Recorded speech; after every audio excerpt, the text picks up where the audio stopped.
Watch at least one fucked up one. Let's watch what being hanged, drawn, and quartered was.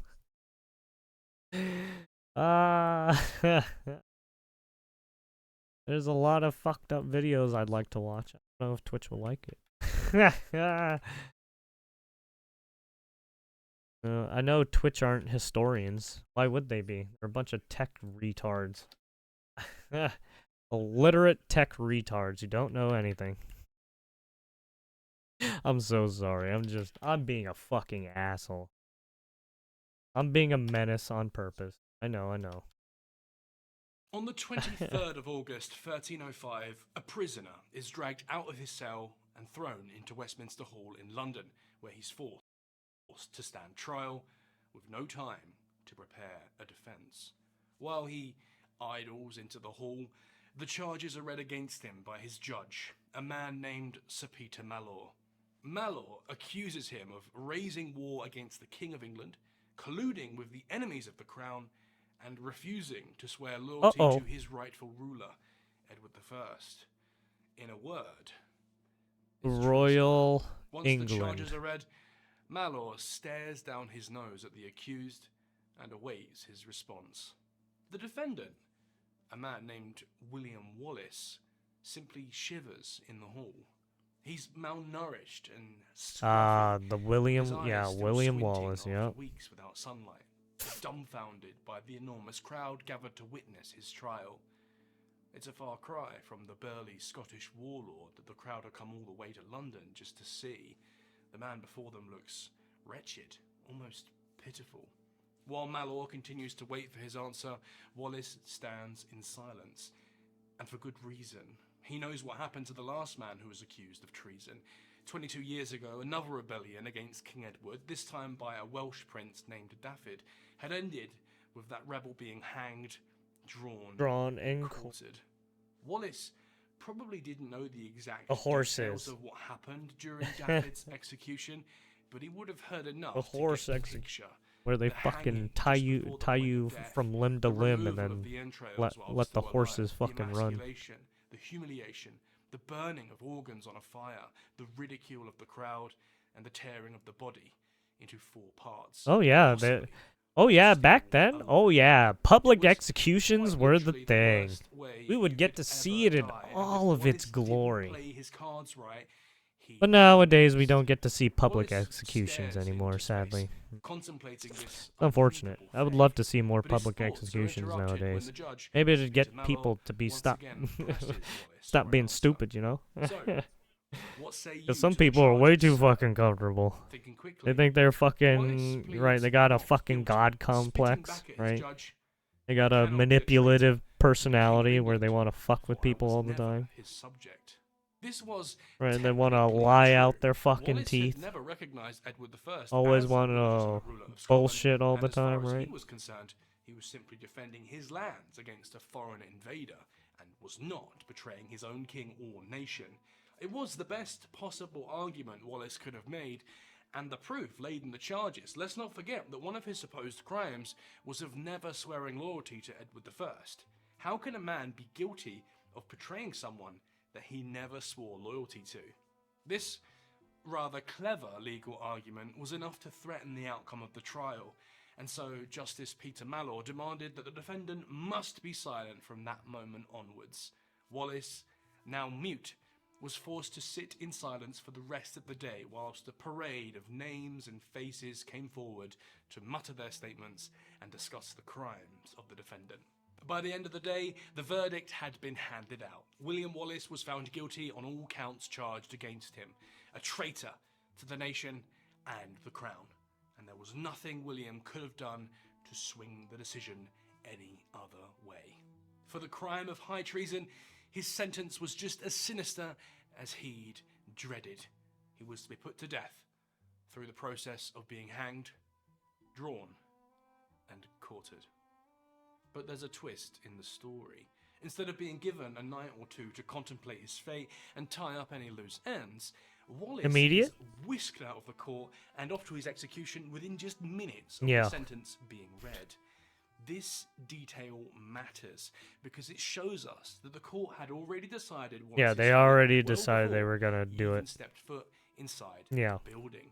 See, typically an execution of this spectacular nature would require days of planning, which would be a huge waste of time if the defendant was found to be innocent. Yeah, but they already found him guilty. However, yeah. Things were different. So that's While why they had he it was all having ready. His day in court, his executioners were already working away in the background, putting the finishing touches on the big show, lighting the fires, prepping the horses, tying the nooses, sharpening the scalpels. It was never a trial. It was just the first step in his execution. King Edward I had originally invaded Scotland in an effort to bring law and order to a chaotic north. And it wasn't lost on Wallace that this foreign king who invaded Scotland in the name of stability was now trying his enemies in a kangaroo court in the city of London. Some justice. As William was led out of Westminster Hall, his execution began in earnest, and it really is like something out of a nightmare. Every time you think it's over, it gets worse. It started with Wallace being stripped naked and then tied to a wooden panel, which was attached to a horse. Once and then dragged. Fastened, he was dragged by that horse all the way from Westminster to Smithfield. Ouch. About 3 miles apart. Along the way, he was pelted with rotten fruit, excrement, verbal abuse, and the odd kick from the crowd. Not to mention having his head... To be dragged for 3 miles like that? As the horse bolted towards you're gonna have like road rash and all that shit. That's gonna be fucking painful. Just 20 minutes ago, disoriented, covered head to toe in human waste, bruised, terrified. For now, though, he's got that hanging to deal with. After being immediately cut away from the horse, Wallace would have a noose placed around his neck, and then he would have been pulled upwards by his throat to dangle in the air. Ugh. Unlike the usual method of execution by hanging. Oh no, they the victim's neck with they slowly fucking hung you. Yeah, no, they do it. Slow, this one was worse. Out process, often taking place over 10 to 20 minutes, not the instant death you usually associate with hanging. Sometimes the friends and family of loved ones would jump onto the victims in order to create that sudden downward force and end their misery break their prematurely. neck. Wallace would not be so lucky. As he dangled by his neck, his legs kicked frantically as he clasped for purchase, suspended in midair and unable to breathe. First, the face this is actually a erect, terrible then way to eventually die the too. eyes would begin to bulge down his face as the pressure built up in his head. Once death seemed close, he would be lowered to his feet to catch his breath, and the process would begin again, all from the start. Towards the later stages, the lack of oxygen and prolonged asphyxiation It's basically leads to the a loss idea of brain. trying to keep you alive, while torturing you, torturing you half to death, and then to bring you back to life to torture you fucking again. Yeah, that's what these people did. Yep. Function. Things start to shut down. Urine runs down the leg. The bowels are let loose beneath him. It's nasty stuff, and he's not even halfway done yet.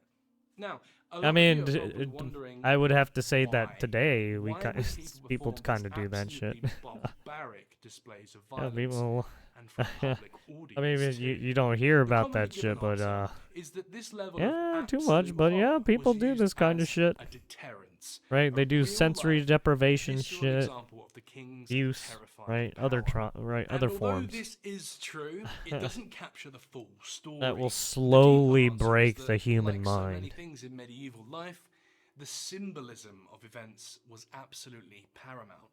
There Wallace was, this once great and feared warrior who'd stood against the king, and now reduced to an almost infantile state, covered in his own excrement, fighting for each breath, dangling in utter Yeah, it's hard to fight powerlessness against a group of people who want you dead, for right? traitors, this is where it always ends. There's also another nuance that's often missed for modern audiences. See, typically, hanging was something that was used to kill the lower classes, whereas nobles would be spared the indignity of hanging to death by being beheaded instead. Lobbed off. Subjecting Wallace to the process of hanging was not just That's a way what the of inflicting guillotine was used suffering for. on him. off but with your head, also a or way the of chopping block, degrading right? him to the same station as a petty thief. But Wallace won't die from being hanged. The king's executioner will make very sure he stays alive for what comes next. But again, to return to that ever-important symbolism, what's happened so far represents Wallace's first death. He will still have to die 2 more times. Yes. The hanging symbolizes the death of the man. Now they need to destroy his legacy, and finally, his soul. After about So the legacy would be cutting into him with the scalpel. 20 minutes of dangling in pure agony, Wallace was finally cut down, and the next stage of the torture could begin. Whilst barely conscious and unable to stand, he was tied to a hurdle with his arms behind his back, and the executioners got to work. The first move was to sever his genitals from his body and then toss the dismembered member onto a brazier of hot coals, thus emasculating Wallace. Basically flaying you alive piece by piece. Lineage or a future. The rebellion and family now dies with him. Yep. Of course, this was completely unnecessary since Wallace. Right, this is all symbolism to why they do the horrific torture, right? Children, but again, it's that symbolism and ritual which takes precedence. Yeah, back in these days, they did a lot of fucked up shit in the name of symbolism, religion, right? See every moment of this torment. The executioner would pace each act with terrifying precision to both work the crowd up and to make sure that his victim was fully lucid for each depraved step. Right, these public executions were a way to, rile the people up, but also keep them from, dissenting. From the bottom of his ribcage all the way down to his groin. Then, with great care, a pair of hands would enter the wound and run down the incision, rip it open, and tearing as they went, essentially opening up Wallace's torso like a pair of curtains. Again, he was alive for this, and according to later Scottish sources, he died? Once begged for mercy during this torment. Once sufficiently opened, the executioner would begin to draw out his intestines slowly over the course of around 10 minutes. Oh, that's painful. For the people of the time, the entrails were considered to be you're the basically seat of slowly courage and bleeding out while they're saying still pulling shit out of your body. Removing Wallace's innards wasn't just raw torture, but also a way to strip him of his own bravery and character, leaving him less than he was before. Once his intestines had been fully removed, they were then dumped onto the raging fire, meaning that the very last thing Wallace would have smelt was his own burning entrails. Again, the symbolism is important here. The fire represented eternal damnation in hell, somewhere Wallace was soon to be sent himself. In a certain sense, just like he was being given a taste of his own death during the hanging stage, so now Satan was being given a taste of Wallace before he arrived in the underworld. You see, at the time, the king was not just considered the seat of political authority, a religious authority. God, exactly. Kingdom, which meant that rebellion back in these days, they were chosen by God, in a sense, right? And then they got the. This is basically how the Crusades were. King was almost by definition rebellion against God. In other words, Wallace wasn't just guilty of political disobedience, but also religious disobedience. Heresy. See the divine right of kings. Heretic! Because of all this, the executioners and the audience would have genuinely believed that Wallace was an evil man, completely ungodly, and destined for hell. This may have also meant that the fires served a dual I gotta get the meaning, shame bell. not only representing hell, but also serving as a kind of purification for Wallace. He was now better off without his entrails, which were rotten, unclean, sinful, and had corrupted Wallace into doing something so foul as to betray his king. In any case, by this stage, Wallace was beginning to fade in and out of consciousness, absolutely rocked by shock and blood loss. Blood loss, They yeah. had destroyed the man, his image, and his legacy. Now it was time to finish the show.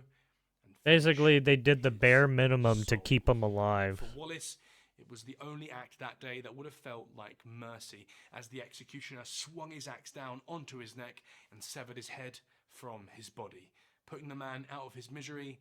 The body leaving the soul. His head was dipped in tar and would later be impaled and put on show within the city of London as a visual warning for anyone else who considers following in his footsteps.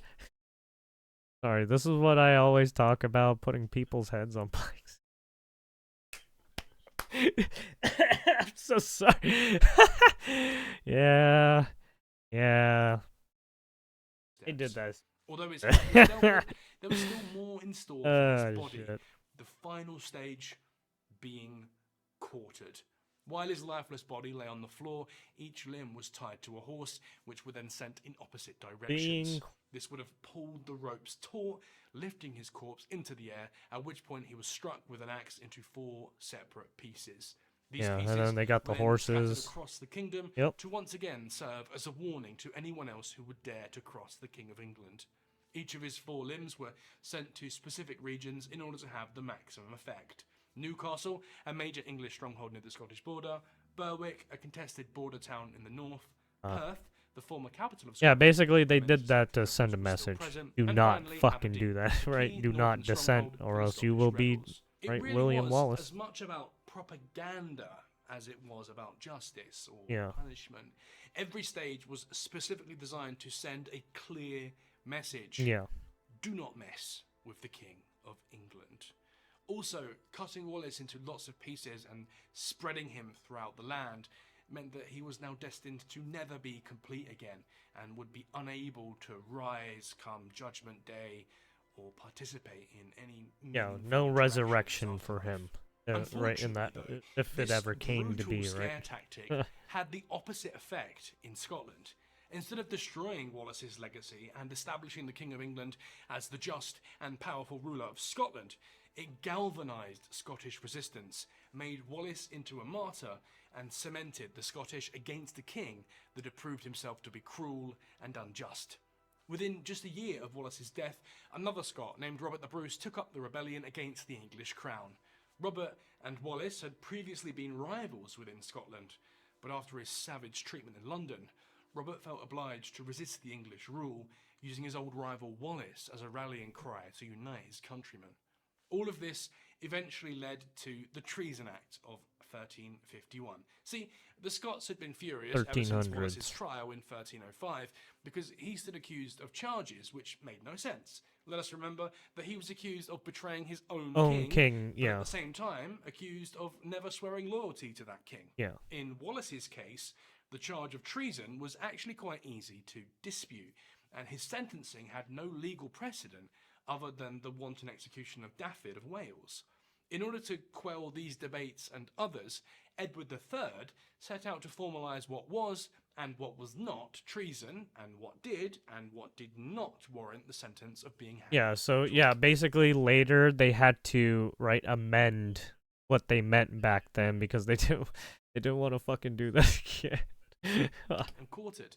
The Treason Act of 1351. So they amended it to officially make it a thing. Fate. They were levying war against the king, adhering to the king's enemies, killing the king's officials, counterfeiting the king's seal or money, or assaulting the king. Interestingly, so basically they made it more They didn't make it vague. They defined they defined lines for. If you did any of these things, you are directly treasonous. If the Treason Act had existed during Wallace's trial, he would still have been found guilty since he had levied a war against the king. He had levied a war against the king. The only real difference would have been if Wallace was a woman, in which case the Treason Act decrees that his punishment would have been burning alive at the stake instead of being hanged or quartered, since this brutal fate was considered to be too much to inflict on a woman. The Treason Act of 1351. Well, I mean, in England for women couldn't endure it. I don't think. Specifically calling for this use of hanging, drawing, But and the quartering guys until the so mid-19th century, when it was put finally them through all the abolished fucking as a method torture. of punishment in the New Treason Act of 1861, by which time at least 100 other individuals had suffered that same unimaginable fate that Wallace was forced to endure. There we have it. Hanged, drawn, and quartered. Yeah. Basically, like being skinned alive, almost. But much more gruesome. Because they did more work on you.